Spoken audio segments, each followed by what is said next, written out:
Bom, vocês estão vendo a minha tela? Vocês estão vendo o Evandro Carbonera aí?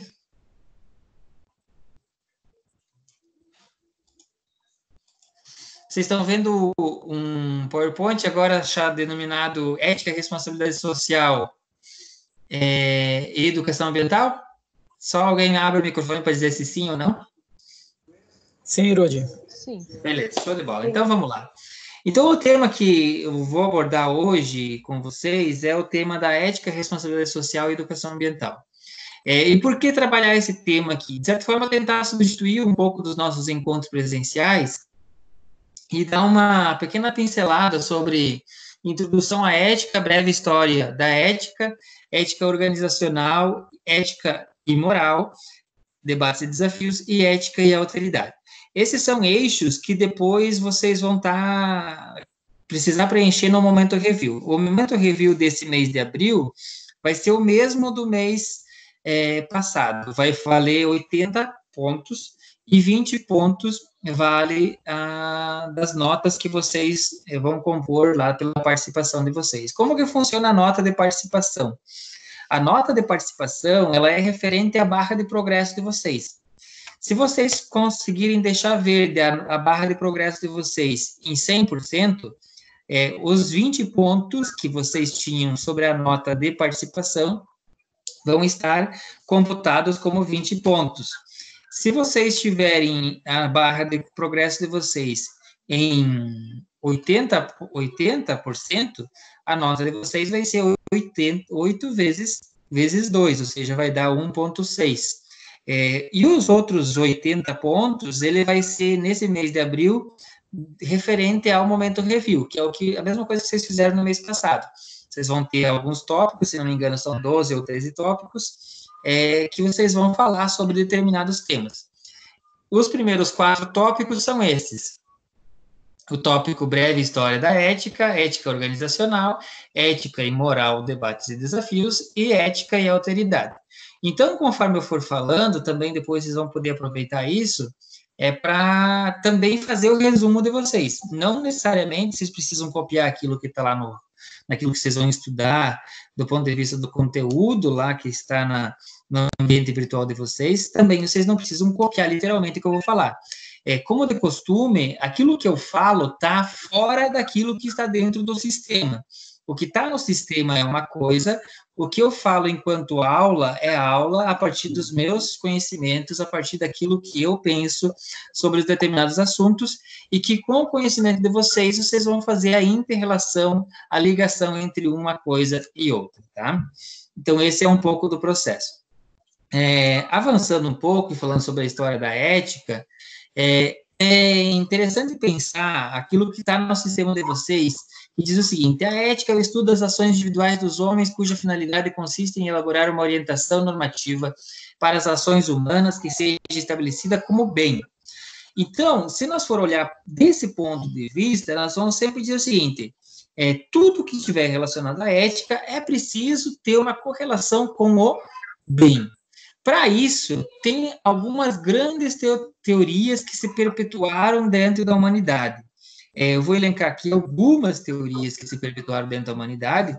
Não é possível trazer todas as teorias, até porque é impossível fazer isso, né? Mas que trazem algumas reflexões sobre como que a ética foi pensada dentro da humanidade.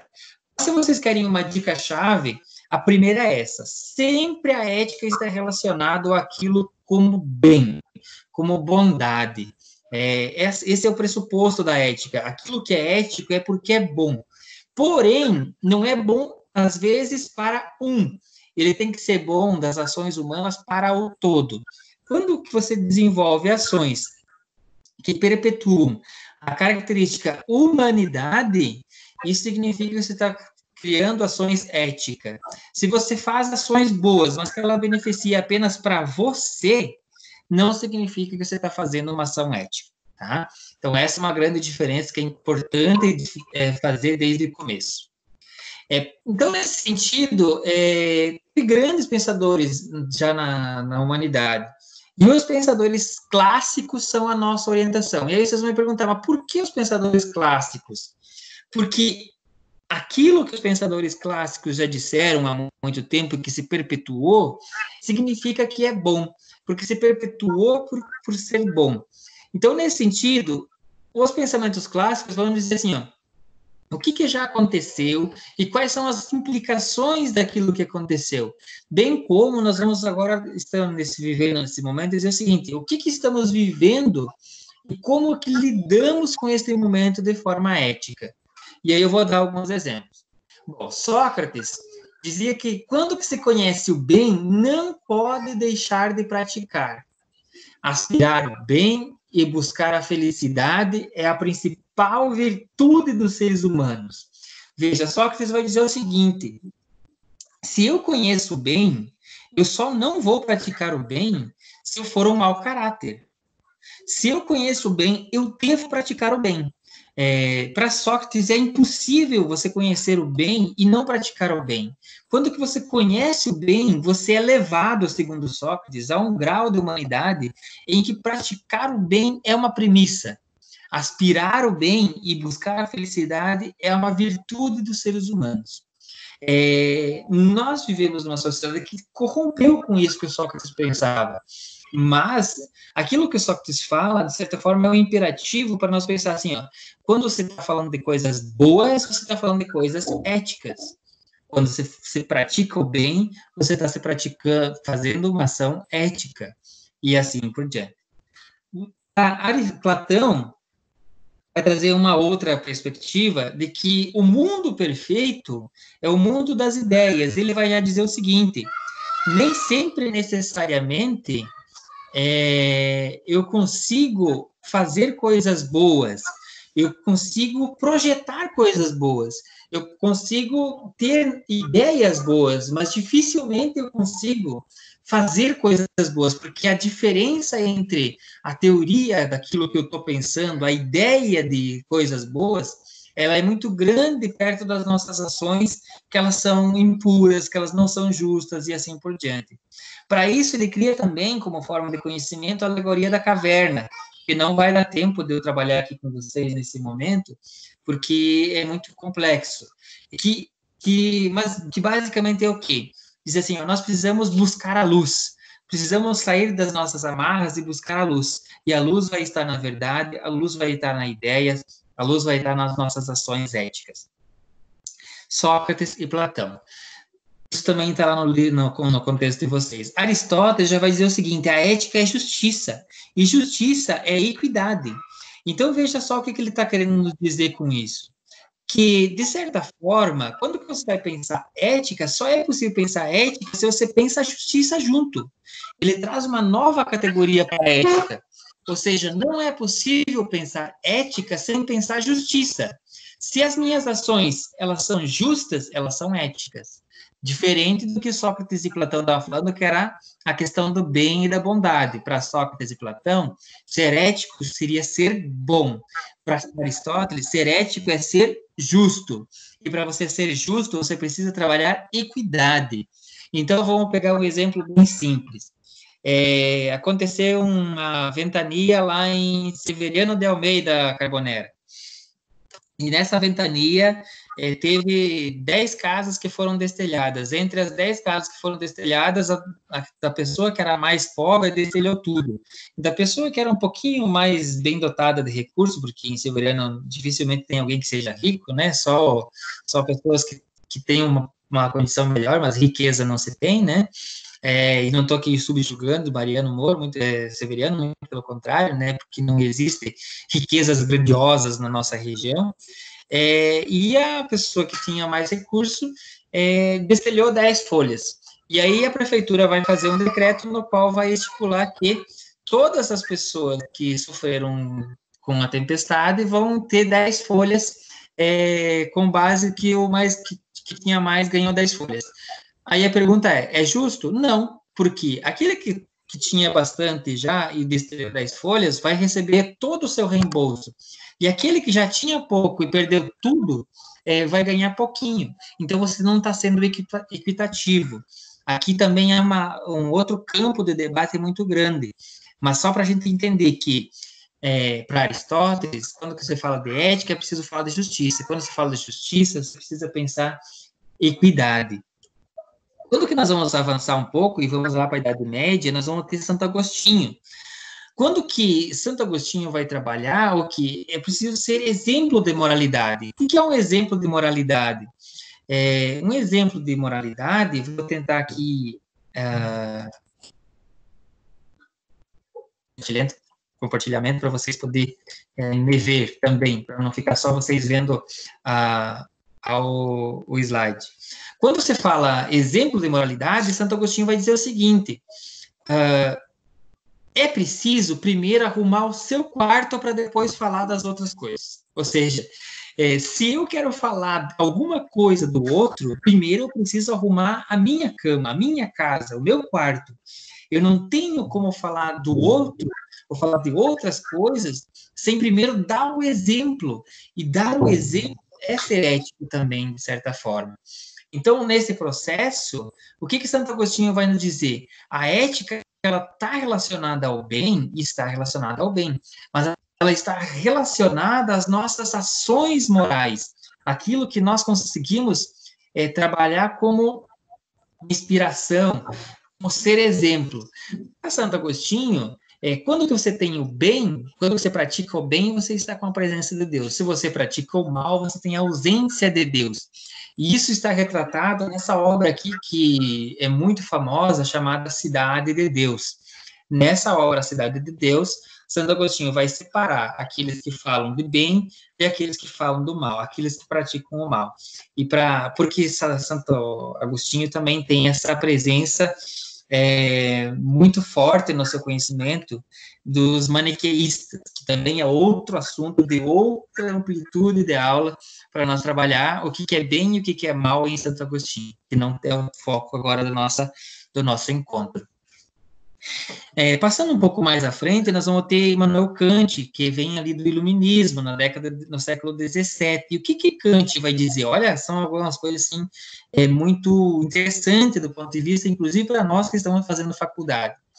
Immanuel Kant diz o seguinte, ó: se diria que o intelectual é o único que tem presente a beleza posta por Deus no mundo, e é o único que se serve deste para o fim pela qual a providência tinha criado. Immanuel Kant vai dizer assim que nem todo mundo consegue ser intelectual. E aí, Immanuel Kant acerta em cheio quando que, por exemplo, hoje, no nosso contexto contemporâneo brasileiro, mais de 85% das pessoas de 15 a 29 anos não estão no ensino superior. Ou seja, nem todo mundo vai buscar intelectualidade. Vocês que estão hoje cursando uma graduação, são diferenciais. Apenas 15% buscam uma graduação. E um detalhe mais importante ainda, gente, apenas 8% conseguem concluir uma graduação. Kant está certo quando diz assim, ó, a busca intelectual pela beleza é algo de poucas pessoas. E é isso que se busca também quando você vai falar da ética, que eu já vou entrar aqui para Kant, o que seria a ética, né? Kant, no livro que se chama Lições de Ética, um ótimo livro, só que tem só em espanhol, mas enfim, é um ótimo livro, se um dia vocês quiserem ler, e eu aconselho a ler antes de morrer. Para ele, a fonte universal das ações humanas é dizer da honra procede uma harmonia, a finalidade do mundo. Se eu quero falar sobre honradez, eu tenho que falar sobre harmonia, aquilo ao qual é a finalidade do mundo.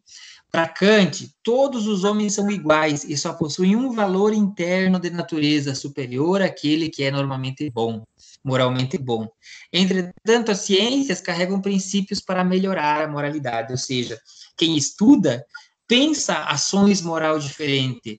Quem estuda é o que vai conduzir o contexto contemporâneo da ética. O que Kant está nos dizendo? Pessoas que não estudam seguem aquilo que os outros estudam. Pessoas que estudam pensam padrões de éticas diferentes. Vocês que estão estudando são capazes de pensar padrões de ética diferentes. Quem não está estudando, ou quem não cria, quem não estuda, quem não busca essa perfeição, não estou dizendo que apenas o ensino formal é o que traz isso. não vai propiciar exemplos de moralidade, não vai propiciar exemplos de ética e assim por diante. Aí, o que Kant vai dizer assim, ó, nós precisamos buscar a virtude. A virtude é uma ideia. Todos nos esforçamos para aproximarmos da virtude, tal e como fazemos com a sabedoria, mas nada consegue alcançar o grau supremo em nenhum dos casos. Ou seja, nós buscamos isso com uma ideia. Não significa que nós vamos alcançar, mas nós devemos atingir, ou pelo menos imaginar, o que ele chama de um termo médio. Bom, se eu não consigo ser bom em tudo, pelo menos eu consigo ser médio em alguma coisa. É isso que busca. E aí vem a teoria da ética de Kant, que é o imperativo categórico, no qual ele formula que age apenas segundo uma máxima tal que pessoas querer ao mesmo tempo que se torne lei universal. O que significa dizer isso?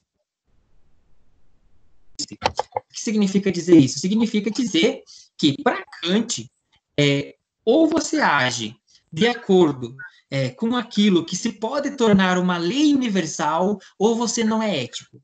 Ou seja, se aquilo que eu agi, ou a minha ação, ela for válida para todas as pessoas, ela é exemplo para todas as pessoas e que não prejudica ninguém, então eu estou agindo corretamente, eu estou agindo eticamente. Se as minhas ações não podem ser exemplo para outras pessoas, significa que eu tenho que repensar sobre meus costumes, repensar sobre as minhas ações. Interessante. Kant vai ter uma passagem bem simples que vai dizer o seguinte: se aquilo que você está fazendo, você tem que fazer escondido, é porque você está fazendo algo que é errado. Tudo aquilo que você for fazer, que tiver que se esconder para fazer, olha, tome muito cuidado, pois pode ser que você esteja fazendo algo errado. Então, se eu quero pensar em ética, eu preciso pensar em coisas que eu posso fazer sozinho, que eu posso fazer com os outros, que possa ser exemplo para toda a humanidade. Então, esse é um processo que Kant vai nos ensinar e que é muito complexo. Bom, para vocês terem uma ideia, a teoria de Kant está aí até hoje, perdurando, e é um dos principais legados sobre a ética. Porém, nós não podemos ficar só pensando em Kant, nós temos que vir para a atualidade. E aqui eu trago 2 autores, na verdade 3, porque já vai avançando um pouco aqui, ó. Quando nós estávamos trabalhando na questão da breve história da ética, eu vou avançando um pouquinho, justamente porque nós precisamos não ficar apenas lá na Idade Média, nem na Idade Antiga, nós precisamos ficar pelo menos na Idade Contemporânea. E aqui eu trago 2 autores que são importantes para o nosso debate. Um é Paul Ricoeur, é um francês que vai trabalhar a importância da reciprocidade nas nossas ações. Para Paul Ricoeur, que escreve um baita tratado sobre ética também, que é magnífico, inclusive são 3 éticas, a pequena ética, a média ética e a grande ética, que também não dá para nós entrar aqui nesses pontos aqui, mas ele vai trabalhar aqui com o principal fundamento. Eu preciso agir de uma forma que eu não precise da reciprocidade. Eu tenho que agir com uma intenção de amor para com o outro, como se eu fosse agir para o meu filho. É uma ética doadora.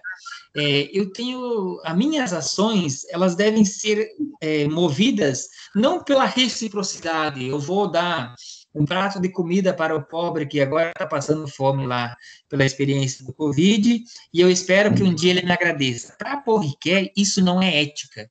Para Paul Ricoeur, quando que você está trabalhando, quando que você está doando algo, significa que você deve doar de coração, que você deve doar sem esperar reciprocidade.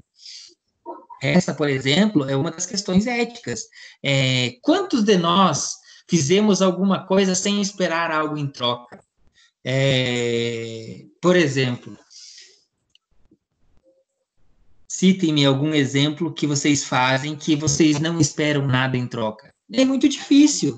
Nós trabalhamos porque esperamos um salário, nós compramos alguma alguma coisa porque esperamos algo em troca, nós fizemos plantamos uma salada porque nós queremos comer ela, enfim, os exemplos são infinitos. De doação é muito pouco. Edith Stein, que é uma outra filósofa contemporânea também, que inclusive é a autora que eu estudei mais na minha vida, ela vai dizer o seguinte, que quando que um agricultor planta uma horta de alface, de alface, enfim, o primeiro pé de alface que ele tira, ele vai e leva para o seu vizinho em sinônimo de gratidão, porque ele teve uma boa colheita, né? Só que essa era uma prática que a gente está vivenciava. Hoje nós não vivemos mais desse modo. Nós, quando que enxergamos o pé de alface mais bonito, nós queremos logo comer, né? Porque nós vivemos num mundo individualista. O mundo individualista não é o mundo da ética, o mundo individualista é o mundo da moral. E aí nós vamos entrar depois nesse assunto. E aí tem depois um outro autor, que é muito importante também, que escreve uma obra chamada Ética da Libertação na Idade da Globalização e da Exclusão, que é o autor Henrique Dussel. Ele vai me dizer o seguinte, que para nós pensar ética, só é possível pensar ética quando que as nossas ações façam esse tripé aqui, que gerem a produção, a reprodução e o desenvolvimento da humanidade. Esse é o tripé da ética para Henrique Dussel. Eu preciso pensar ações que levem à produção, à reprodução e o desenvolvimento da humanidade. Se a minha ação não gera produção, reprodução e desenvolvimento da humanidade, ela não é ética, segundo Henrique Dussel. E assim por diante, outros autores vão falando e vão fazendo. A pergunta é possível criar um sistema de ética para o mundo todo? Segundo Henrique Dussel e vários outros autores que pensaram a ética, não. O sonho de Kant de universalizar a ética é impossível, porque nós vivemos num mundo muito complexo, de pessoas totalmente diferentes umas das outras. Nós estamos aqui em torno de 10 pessoas agora nessa webconferência, cada um de nós é diferente, foi criado num histórico diferente, tem contextos diferentes para se viver. Então, o que seria possível para se pensar a ética, pensando nessa questão, numa trajetória da ética? O que seria possível para se pensar a ética na contemporaneidade, gente? O que seria possível? Pensar ações que sejam boas, que sejam justas, que sejam doadoras de sentido e que desenvolvam a vida humana. Nós vamos ter 5 princípios aqui, que eu não coloquei aqui resumidamente, mas que vocês podem anotar se vocês quiserem, que são importantes para nós pensar a ética como um todo. Que sejam boas, que sejam justas, que elas sejam doadoras de sentido, que elas possam ser universais e que elas possam também produzir, reproduzir e desenvolver a vida humana. Nesse contexto que entra a ética organizacional. Por quê? Porque, de um lado, e por que falar de ética nas organizações? Porque se de um lado nós temos as pessoas, e também nós temos empresas, dentro das empresas nós temos pessoas. A ética ela é voltada ao quê? A ética é voltada às ações humanas. As empresas, por si só, elas não operam. Uma máquina, por si só, não faz nada. O que faz as coisas acontecer são as pessoas. Então, esse é o grande fator e o motivador do porquê falar em ética nas organizações, do porquê falar em respeito, em comprometimento, em doação, em bem, em felicidade, em equidade, em justiça. Tudo isso que se fala de ética é algo importante a se trabalhar dentro das organizações. Aqui vamos falar em outra língua, né? Quando você está dentro de uma empresa, se você não tem o respeito necessário dentro da empresa, significa o quê? Que você está sendo machucado por um direito fundamental do ser humano, que é de ser aquilo que você é, ou ser aquilo que você veio para ser.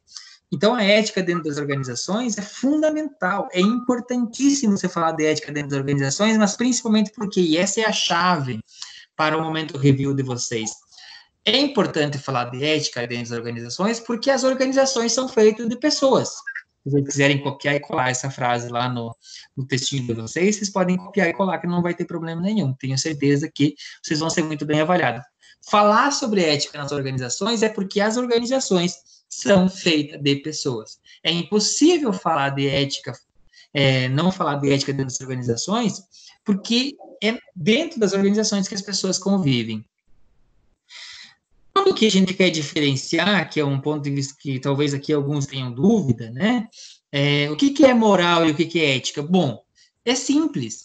Moral é quando que é o meu modo de agir, é o meu modo de pensar, minhas normas, o meu ser. Quando você está falando de ética, eu estou falando não somente do meu contexto, estou falando do contexto social.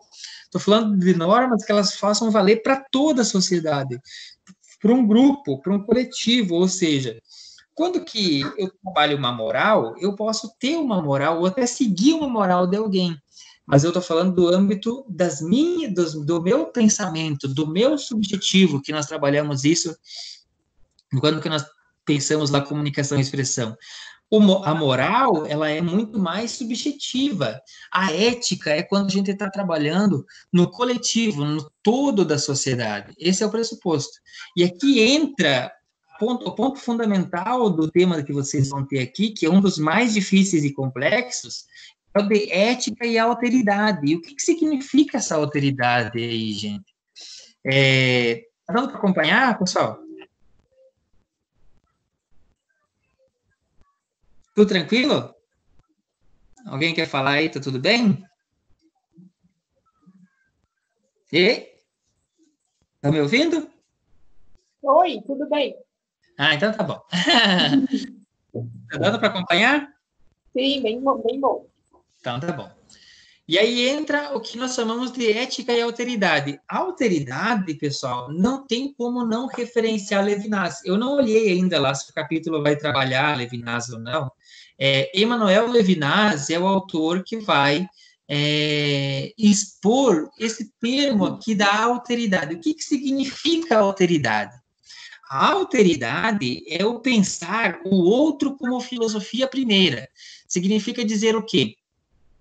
O outro, ele é dotado de um todo no qual as minhas ações não podem impedir o que Dussel chama de produção, reprodução e desenvolvimento da vida humana.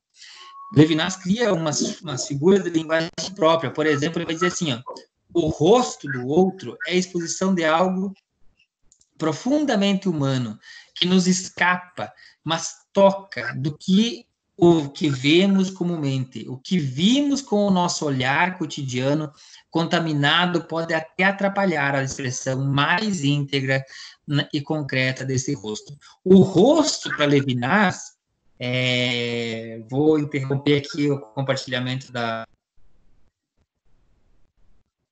que vocês possam me ver também.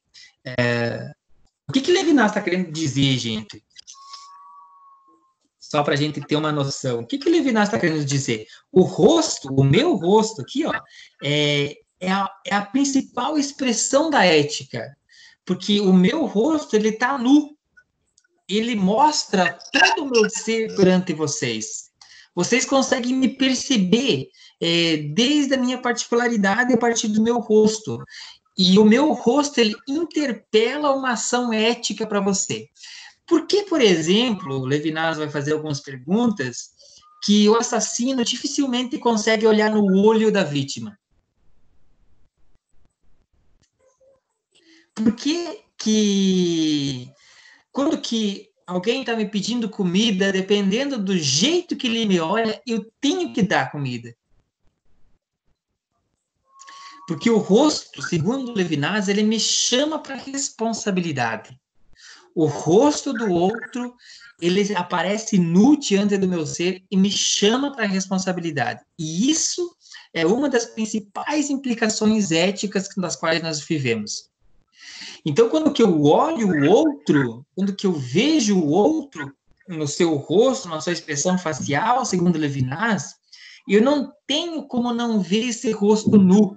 Aliás, a questão da nudez, né, do ser humano também está muito bem posta num livro de Giorgio Agamben, um italiano chamado Giorgio Agamben, que vai trabalhar um livro, o conceito Homo Sacer, que traz toda a evolução do homem como sagrado, desde o princípio até os dias de hoje, entre outras obras que o George Agamben tem, como, por exemplo, A Comunidade que Vem, ou seja, a esperança de uma comunidade diferente. Então, são possibilidades diferentes dentro desse processo que se colocam dentro da nossa perspectiva ética. Então, veja só, o meu rosto, por isso que eu abri a tela aqui, seja bonito, seja feio, vocês podem me achar o que vocês quiserem, tá? É o meu rosto que interpela para uma ação ética de vocês. É o rosto de vocês que interpela uma ação ética minha para com vocês também. Então, é nesse sentido que a gente vai ver que a alteridade, ela é isso, ela é o outro que se apresenta para mim como um todo, como um inteiro. Segundo Levinas, a ética é anterior a qualquer concepção de ética, ou seja, quando que eu vou formular conceitos de ética, eu estou teorizando, a ética ela deve ser antes, ela deve ser nossa ação. Assim como para Levinas, o respeito, a alteridade, é cuidar que o homem e a mulher sejam humanos e não desumanos, ou seja, se eu estou sendo desumano, eu não estou sendo ético. Se a minha ação ela é desumana, ela desvaloriza algum pedaço do outro que é humano, a minha ação não é ética. Se eu, por exemplo, desrespeito, se eu sou racista, se eu sou machista, se eu sou homofóbico, de alguma forma, eu não estou sendo ético.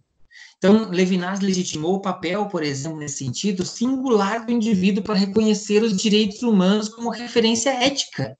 Todos nós temos esse direito humano que é de ser tratado como um ser particular, como um ser individual. Eu sou Rudimar Baré, eu tenho a minha particularidade, vocês podem gostar, podem não gostar, mas enfim, eu sou essa pessoa. Vocês podem me dizer, professor Rudimar, se você fizer isso que você está fazendo, você não está agindo eticamente conosco, vamos conversar. Eu não quero de maneira alguma ser dessa forma, né? Então, o Levinas vai dizer isso, assumir o peso de si e do outro é nossa responsabilidade. Por isso, desejar o infinito, sempre a busca. Exterioridade, alteridade, sentido ético. O que é a alteridade? Como doação de sentido ético, desejo, afecção, eu me afeto com o outro, eu tenho amor, eu tenho bondade, onde podemos ver as concretudes das experiências éticas desafiadoras e cotidianas. O outro também nos exige a hospitalidade exige o sentido interhumano, aberto para o desejável em si pelo rosto. O desejo revela-se bondade, insaciável compaixão, o desejo do outro que nós vivemos na mais banal experiência social. É a orientação absoluta de sentido. Isso aqui está no livro que o Levinas tem, que se chama O Humanismo de Outro Homem. E aí, mais uma vez, assim, a nudez do rosto é a infinita responsabilidade. O outro que se apresenta para nós é a nossa infinita responsabilidade. Bom, nesse contexto, o que nós temos a dizer? A alteridade, ela é pensada quando que eu deixo o meu eu pensar não só no meu eu, mas também no outro modo de ser, assumir o outro ponto de vista, o que poderíamos relacionar também lá com a empatia, não nos mesmos termos, porque empatia é diferente, mas é pensar do ponto de vista de que a alteridade é a possibilidade de eu eticamente pensar como o outro pensa, agir como o outro age, de uma maneira ética. Essa proposta do Levinas, ela é bem importante, a gente passa a pensar o outro de uma forma que talvez seja difícil de pensar. Eu sei que eu falei bastante coisa, falei sobre diversos autores, falei sobre diversos temas, mas, enfim, esses 4 eixos que eu trabalhei com vocês, que é a breve história da ética, que vai trabalhar... Bom, o que significa breve... Tentando fazer um resumo, né, daquilo que eu falei para vocês. O que significa falar sobre uma breve história da ética? Bom, existem vários pensadores que se caracterizaram mundo afora, e esses vários pensadores pensaram pelo menos 5 temas centrais. o bem, a justiça, a doação de sentido, a produção e reprodução e desenvolvimento da vida humana e a questão da alteridade. Esses são os temas básicos para pensar a história da ética, né? De outro modo, quando nós vamos falar sobre moral e ética, o que significa moral e o que significa ética? Quando que nós falamos de moral, nós falamos do eu individual, das minhas concepções de mundo, das minhas concepções de vida. Quando que nós falamos de ética, nós falamos das ações. Pode ser uma ação individual, mas ela vai interferir no meio como um todo. Eu não trabalho ética do ponto de vista particular, eu não posso ser ético apenas comigo mesmo. Eu sempre preciso ser ético com o outro, ou o outro vai ser ético comigo. Não existe uma ética singular. A ética, ela é sempre social, coletiva.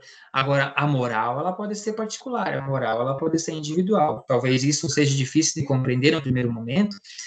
Teria vários textos também para trabalhar essa diferenciação entre moral e ética, que nós podemos tomar como assuntos de próximos encontros. Quando que esse seria o ponto 2 da questão da moral, né? Quando que se fala do tema da alteridade, da ética organizacional, é o ponto 3, né? Da ética organizacional, qual que é a chave? As organizações são feitas de pessoas. Se elas são feitas de pessoas, nós precisamos pensar a ética dentro dessa organização. Quais são os princípios éticos, quais são os valores, quais são os deveres, quais são aquilo que eu tenho de direito, quais são os deveres e assim por diante. E o ponto 4, que seria da alteridade, é pensar o outro na sua nudez completa. Aquele que vem... Levinas tem uma passagem muito interessante que diz a seguinte: eu estou lá assistindo meu filme da Netflix, e não tinha Netflix na época do Levinas, mas eu estou lá assistindo meu filme e vem o outro e bate na minha porta. Toc, toc, toc, toc, toc. E aí eu não levanto do sofá e eu não atendo. Eu deixo ele lá esperando lá fora. Mas, infelizmente, ele já mexeu comigo. Por quê? Porque o outro toca a minha porta, toca a minha sensibilidade, ele mexe comigo. Por mais que eu não levante e não vá lá abrir a porta, ele já me tocou, ele já me mexeu. Eu não posso ficar indiferente com ele, porque a minha indiferença é uma resposta para ele também.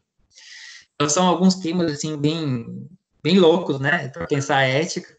Eu espero que tenha contribuído com algumas coisas para vocês. E abrir aqui para a pergunta, vocês podem escrever no chatzinho, também tem um íconezinho de chat, algumas dúvidas a respeito desses 4 itens. Uma breve história da ética, a questão da ética e moral, a questão da ética organizacional e a questão da alteridade. E se eu não conseguir me explicar bem, se vocês queiram fazer alguma pergunta em relação a qualquer um desses temas aí. Está aberto o microfone.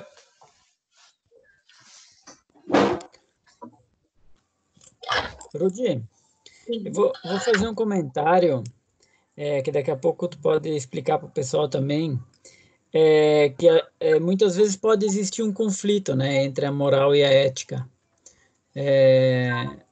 Vamos por um exemplo, a questão da homossexualidade.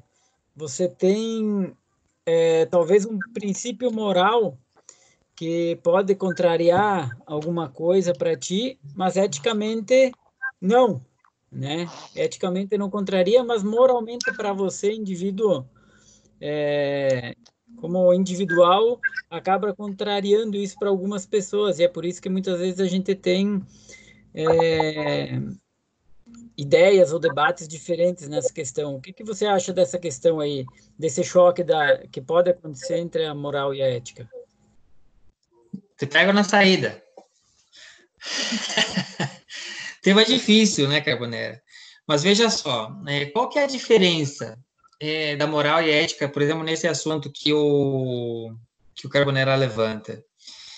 Por exemplo, eu posso ser contra uma orientação sexual ou uma forma de viver, de certa forma, de uma orientação sexual. Eu posso ser contra moralmente, né?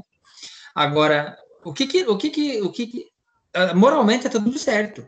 Eu posso ser contra, não tem problema nenhum.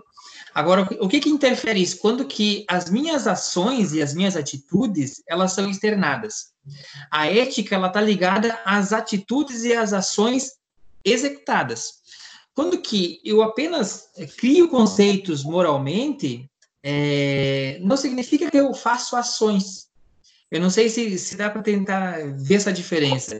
Quando que eu ajo, eu posso agir por base de uma moral.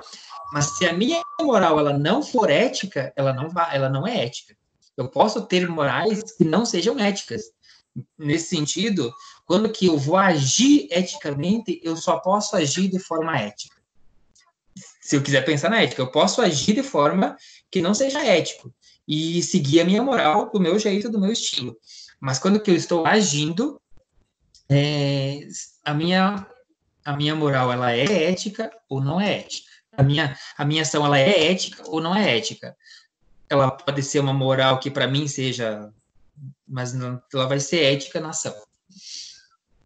Tema complexo, mas vamos lá.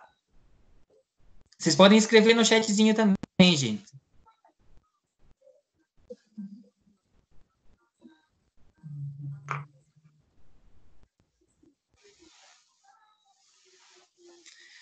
Bora, gente!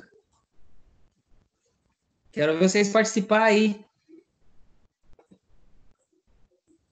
Vou fazer a chamada aqui. Vai lá, professor César. Gostaria de tua opinião sobre esses tópicos que foram abordados.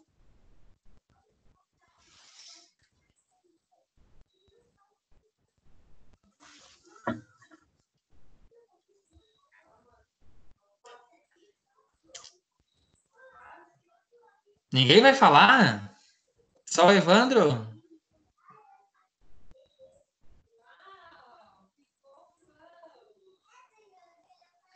Andréia, vou chamar você então. Oi, professor. Tá muito assustada? Não. Tô prestando atenção. Ah, legal. Camila?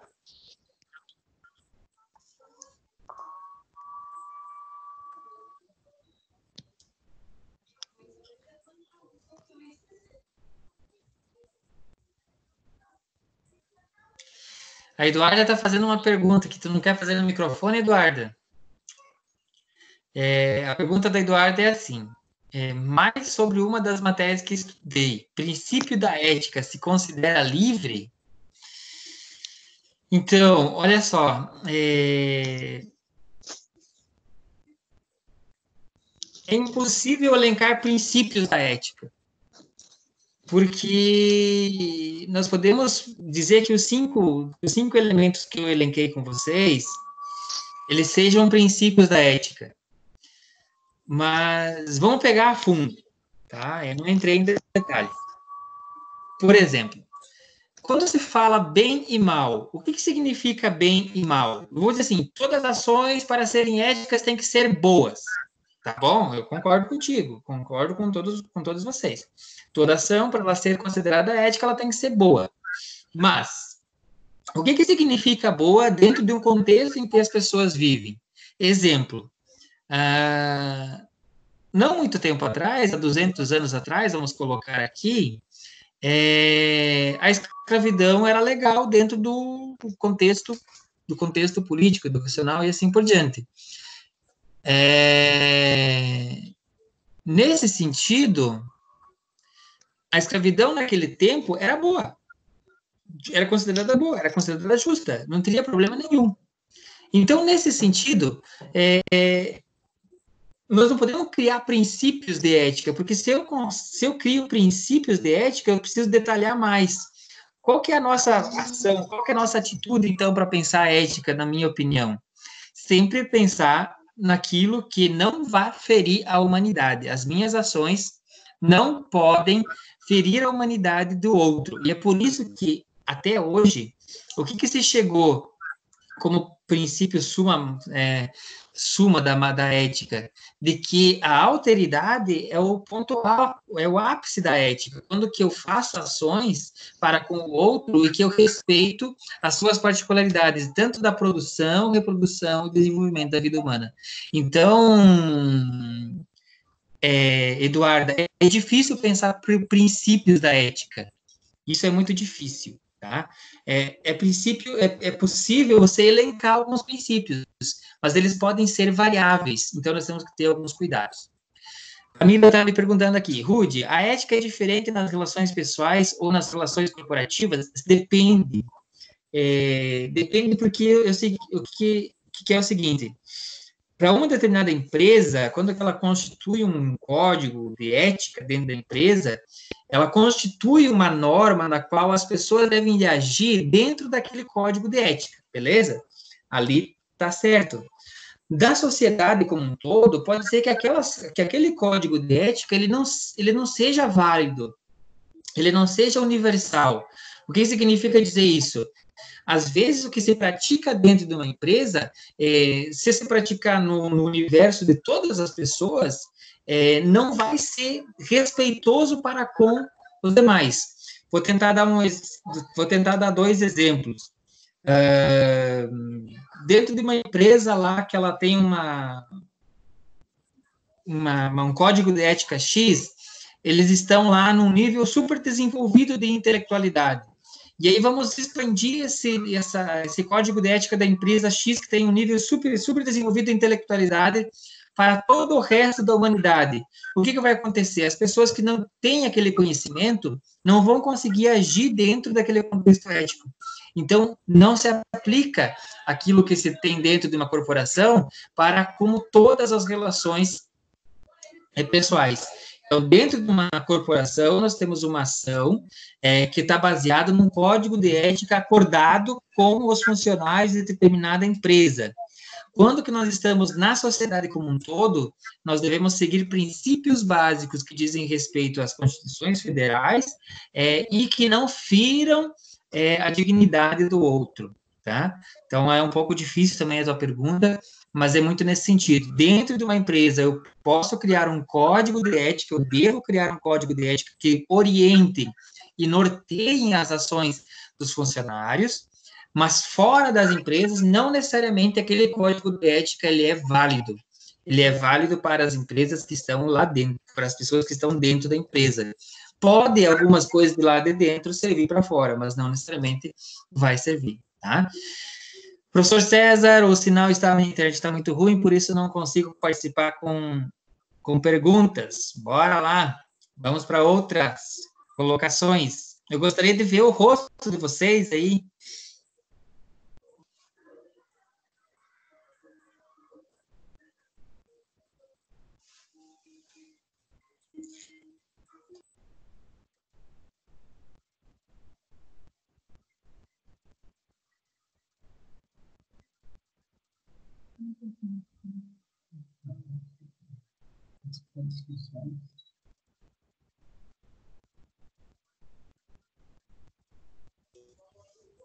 Vamos, gente, é isso? Mais 2 perguntas, ou 2 colocações.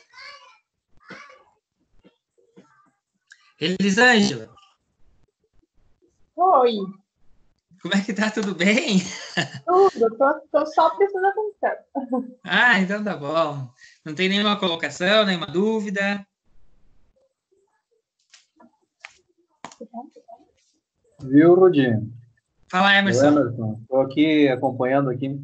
Ótimo. Hoje eu acho que a ética no meio, na rede social, acho que ela vem sendo alterada, de certa forma, né? Por questões de liberdade e comunicação, né?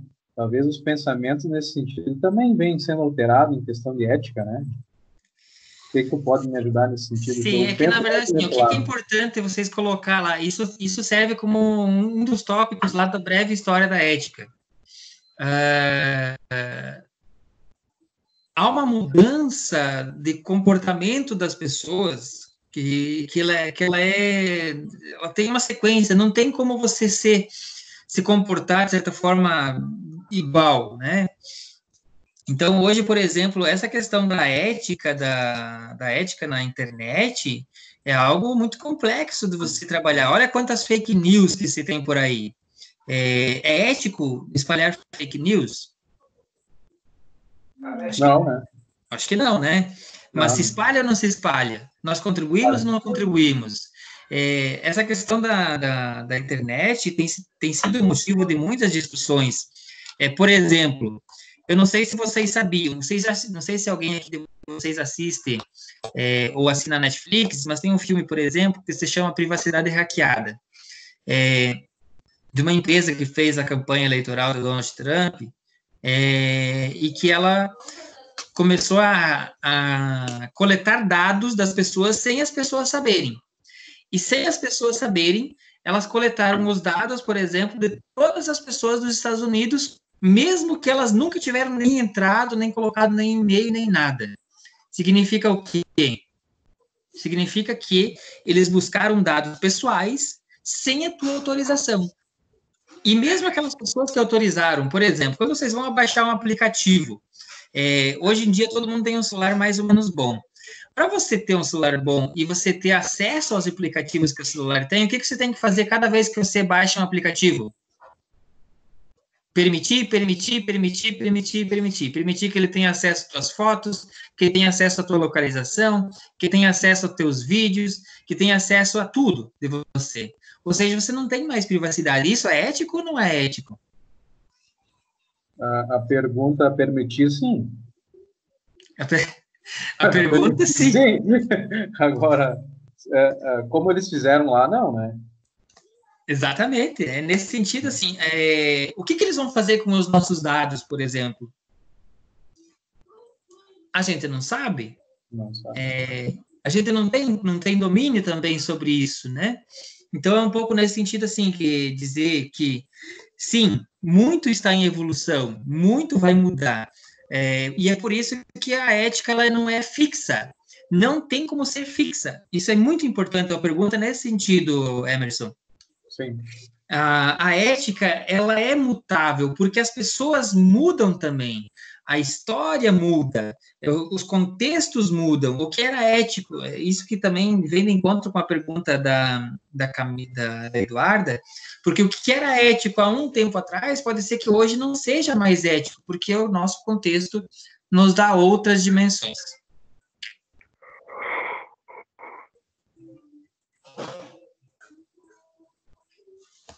Vai lá, André.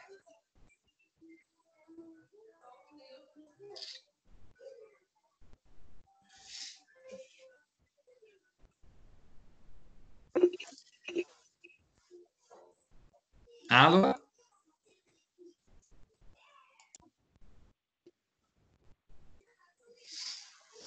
Bom, é isso, gente. Assim, eu gostaria, se vocês quiserem colocar no chat uma pequena avaliação de como que foi participar dessa pequena webconferência, deu mais ou menos 1 hora, então eu falei em torno de 35, 40 minutos, nós conversamos algumas coisas a mais depois. Se vocês quiserem avaliar essa atividade e essa experiência, vocês podem avaliar. A minha proposta é que a gente continue se encontrando virtualmente. Eu vou gravar todas os nossos encontros, porque depois vocês podem acessar ele quando vocês quiserem novamente pelo link que eu vou passar para vocês no YouTube, tá? Então, até amanhã eu disponibilizo o link para vocês, e aí vocês podem revisitar essa nossa conversa, a hora de vocês fazerem o momento review e tudo mais. E na próxima semana, eu vou escolher um dia, se não me engano, também lá por quarta ou quinta-feira, para mim trabalhar com vocês mais 4 tópicos daquilo que vocês têm lá no contexto do portal da faculdade. Significa que vocês são obrigados a participar desse encontro virtual? Não, não é obrigado. Mas se vocês quiserem participar, serão muito bem-vindos e a gente vai debatendo, vai construindo junto. Não posso participar no horário que o professor vai estar falando. Beleza? Vai ficar gravado, você vai poder ter acesso depois para um outro momento. Quero perguntar para vocês, essa dinâmica, ela ajuda? É boa? Podemos seguir com essa dinâmica? Pode ser? Podemos sim, ajuda bastante. Ajuda a dar uma esclarecida em algumas coisas? Com certeza. Então, tá bom. Para os próximos encontros, então, por exemplo, o próximo encontro lá por quarta ou quinta, se não me engano, vamos ter que pensar que seja na quinta, tá? Quarta ou na quinta. Para o próximo encontro, talvez seja interessante se vocês tiverem já algumas questões a partir dos temas que vão ser trabalhados, tá? Que aí a gente não precisa esperar eu terminar a exposição para depois vocês fazer perguntas. Vocês já podem ter perguntas prévias, eu faço a exposição, se eu respondi, beleza, se não respondi, depois vocês já vão perguntando. Pode ser? Pode. Pode. Então, tá bom. Show de bola, então, gente. Quero deixar um abraço muito especial para vocês. Se cuidem, tenham muito cuidado aí com a Covid-19. E que a gente possa se ver em breve aí, fisicamente, nos abraçar e trocar aquele carinho afetuoso, tá bom? Joia? Um abraço, Rudem. Se cuida Valeu. também, né? E boa Páscoa! Feliz Páscoa! Pode deixar aí, então. Valeu, abraço. Tchau, boa noite. Boa noite.